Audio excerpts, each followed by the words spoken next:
All right, we're going to do a truck today. I haven't done one in a while, and I looked at my display case. I got a section where I've got off-road 4x4s, and in choosing the one to cover today, I like this one a lot because of the flat black and the big tires, and it just, I don't know, it jumped out at me, so here we are. And this is the Hot Wheels 1970 Dodge Power Wagon. This casting's been around. It came out in 2011. It has been included in multiple series by Hot Wheels, particularly off-road lineups and 5-packs. They've done some premiums and semi-premiums with Real Rider tires.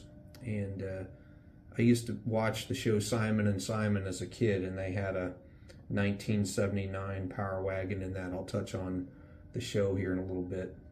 But again, many versions of this have come out. I think at last count I think they've done something like 19 or 20 of these in the past 15 years. So there's a lot about this truck that I really like, and I'll start with the tires. Anytime you have a 4x4, they look a lot better when they're sitting up off the ground and they got big tires. And so on this one, they used the wheels that are coded GBLOR. Those stand for Gray Beadlock Off-Road.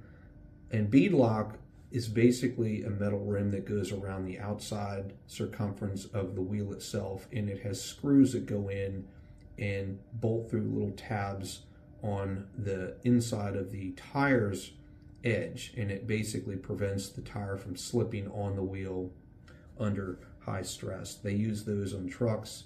A lot of Baja vehicles have them for off-road racing. Drag cars use them as well on the back tires.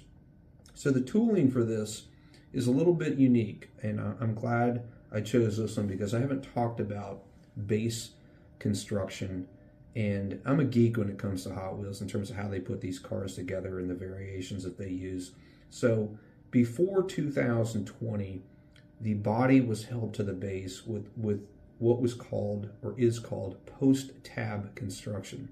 Post-tab construction is basically where there's a small tab on one end or even around the wheels, the wheel wells, and those tabs clip into the body. So on the ones prior to 2020 for the Power Wagon, they had one clip up front that tabbed, quote unquote, tabbed up under the body from the base and held it, and then they had a single post rivet combination in the back. In 2020, they switched that. They went to a post construction, which is typical for Hot Wheels. There's two posts that rivet the tops, and that holds everything together. The post tab is not uncommon on older castings, particularly out of factories from Thailand and Indonesia. I've got cars dating back to the late 70s in which they used a tab construction on the plastic base. The tabs, again, clipped up under the body. They used one rivet. I don't know if they ever did one where there were no posts at all. The ones that I've seen are at least one post and then rivets, or I'm sorry, one rivet and then a tab or multiple tabs around the car, but that's not to say that they have not done one which is all tabs. So the truck we're looking at here is a really clean one. I love the flat black paint. As I've discussed in the past, Hot Wheels, when they use gloss black paint, it tends to show a lot of imperfections within the casting itself. But the flat black seems to be a thicker application. It may not be, but it just feels like it is, and it applies cleaner. The tampoing on this, I love the white and the flat black. They go great together. They did the Power Wagon logo on the side. They have some stripes on the rear bed. The other thing that I really find appealing is the bed is done with white plastic, which forms the interior. That white forms some of the roll bar, but not all of it. There are lights on the top of it, which are flat black. Unique color combination. I mean, it's not really out of the ordinary to see flat black and white, but I don't see it a lot on Hot Wheels. So this one is somewhat unique.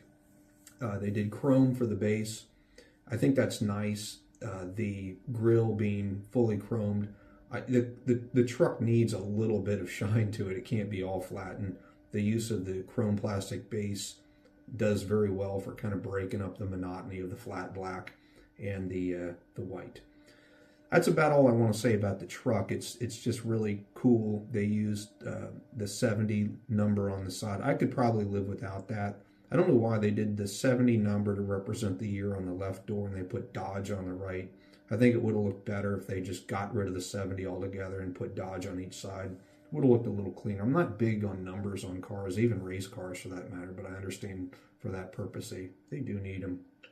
The Power Wagon, the actual truck, was produced from 1945 to 1980, and they were basic Dodge heavy-duty trucks. They did put larger, or I should say beefier suspensions in those. They had a lot of badging and or decal schemes that showed it as a Power Wagon.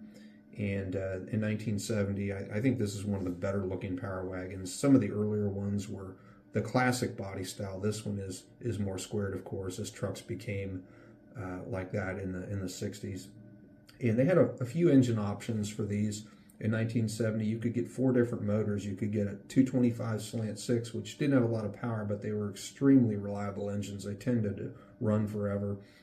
Within the V8 realm, you could get a 318 or a 360 V8, and they even did a 383 quote-unquote big block. Not a huge displacement, but it was done on their big block casting. I don't know how many of those were made. I think most of the 1970s were either 225s, 318s, or 360s. Now, I referenced the show Simon & Simon earlier. If you've never seen it, it's a great show. I grew up with it. It started in I think 79 and ran to like 88. I've got all of them on DVD, and I watched it as a kid, and I've rewatched them as an adult. And Rick, one of the private investigators in it, drove a 1979 Macho Power Wagon. The Power Wagon, it was your standard truck. The thing that made it macho was the color scheme. They used red and black and yellow, and it had pretty flashy decaling along it. It was a pretty mean looking truck. In the show, Rick would jump it and he'd crash into things with it, and it was just, he was sort of a tough character, and it made sense that he had a tough truck. I did weigh this casting. It's pretty heavy. It came in at 43 grams, which, for a plastic-based mainline is good. We're going to try to send this down the track. It's really wide. I'm not sure it's going to fit, but we will see if it does. Okay, we're going to try this. I'm pretty sure this truck is not going to fit the track.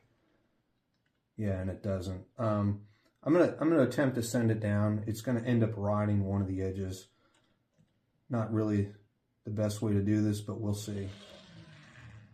Okay, I mean, it rolls really good. It goes to 4, and that's at a slight angle because, again, the left side is riding up on the edge of the track. Try it again. All right, almost 4. Do it one more time. You can hear the knobbiness of the wheels or tires as it rubs plastic.